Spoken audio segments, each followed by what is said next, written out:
For a bot developer, it is important to have a clear understanding of where exactly each bot instruction will be executed. This knowledge is crucial to make proper decisions about paths to resources, resources allocation and disposal, selection of coding approach to reach a certain business logic goal. WorkFusion components can be logically split into layers: application, service, and data. From the infrastructure's perspective, the WorkFusion SPA product is distributed between multiple servers.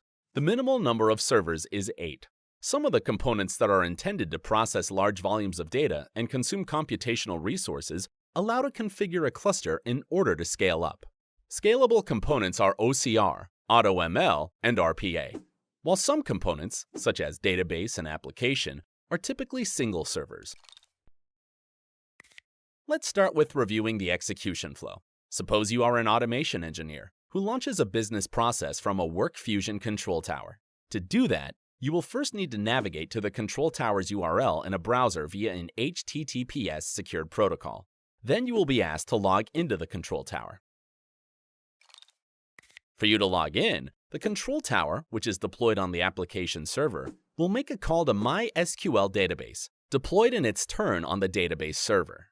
All the application system data, such as bot, manual task sources, each business process configuration, list of business processes, all control tower users, schedules, etc., are stored in MySQL.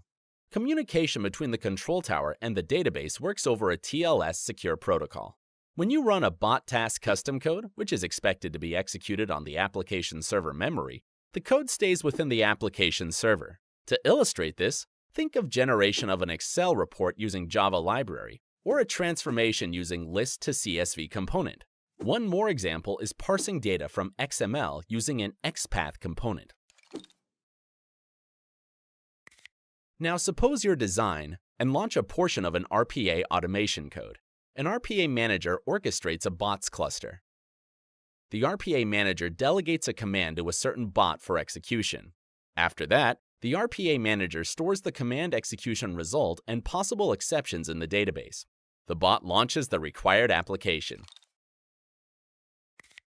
Next, the bot must typically log into application which is launched. As a preparation step, an engineer stores credentials in the secure storage, and the credentials are fetched by the bot. And with the next command, they are sent via the RPA Manager to a certain bot, which in its turn uses the credentials to log into the application opened previously.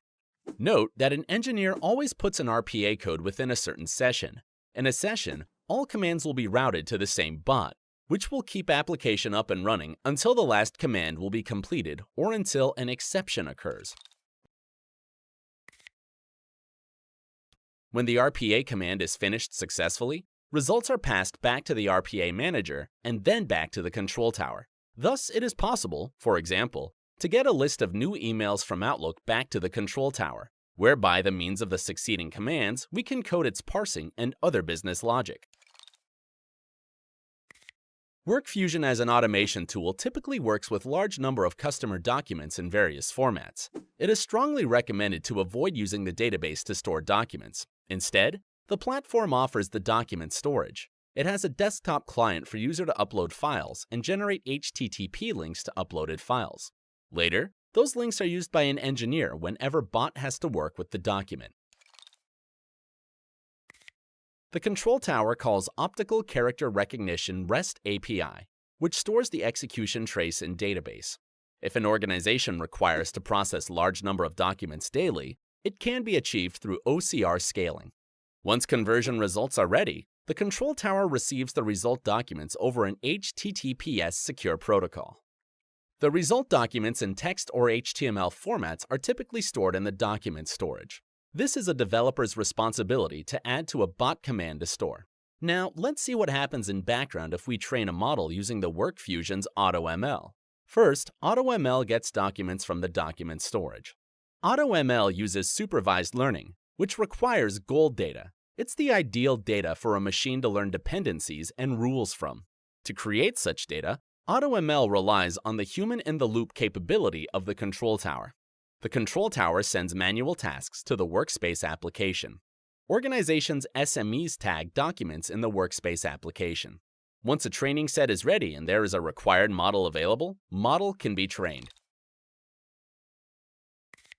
Once AutoML produces results, a business analyst can use dashboards to analyze the results of model work. This may serve as a decision point if a model performs good enough or if further improvements are required. Other dashboards are available to analyze the RPA workload, such as performance of RPA units, particular bot tasks, etc., as well as performance of personnel who use manual tasks. You have seen an example flow of how WorkFusion delegates execution to its proper components. As an automation engineer, your responsibility is to know where exactly each of your instructions will be executed. This information is important to know for debugging purposes, working with temporary files, understanding performance issues, and much more. While learning, keep on asking yourself if you clearly understand the execution model of a component or a command you have just studied.